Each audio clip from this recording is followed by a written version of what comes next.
ফুটবলে যেমন জাদু হচ্ছে মেসি, আমি মনে করি বাংলাদেশের বর্তমানে জাদুকর হচ্ছে আমাদের মাননীয় প্রধানমন্ত্রী তারেক রহমান। তারা মনে করেছিল যে ডাকসু জয় করেছি, ইনশাল্লাহ জাতীয় নির্বাচনে আমরা জয়যুক্ত হব। আমাদের মাননীয় প্রধানমন্ত্রী এখানে ঘোষণা দিয়েছে যে আমরা তিস্তা মহাপরিকল্পনা বাস্তবায়ন করবই।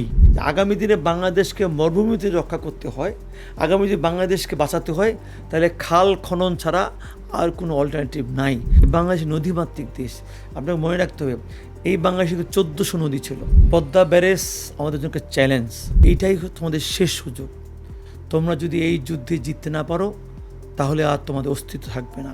একটা পর্যায়ে কিন্তু আমাদের মধ্যে এমন একটা স্পিরিট তৈরি হয়ে গেল, আমাদের মধ্যে একটা কমিটমেন্ট তৈরি হয়ে গেল যে আমরা মরব, তবু এই আন্দোলন থেকে আমরা পিছিয়ে সরিয়ে যাব না। এই আন্দোলন বাংলাদেশের 20 কোটি মানুষের ছাত্র জনতার একটা সফল আন্দোলন। আমার ব্রাজিলের খেলা ভালো লাগে, আর্জেন্টিনার খেলা আমি পছন্দ করি। সবার জন্য বাংলাদেশ, অতএব সবার জন্য বাংলাদেশকে বাস্তবায়ন করার জন্য আমাদেরকে সেইভাবে সবার সঙ্গে সবাইকে নিয়ে কাজ করতে হবে। পঞ্চগড়ের ওই ভ্যানওয়ালা, পঞ্চগড়ের ওই মিথিলিওয়ালা, পঞ্চগড়ের ওই চা দোকানদারের সঙ্গে যদি মুই মন ভরে কথা না কও, ওর সঙ্গে যদি চা না খাও, মুখ কিন্তু ভালো লাগে না।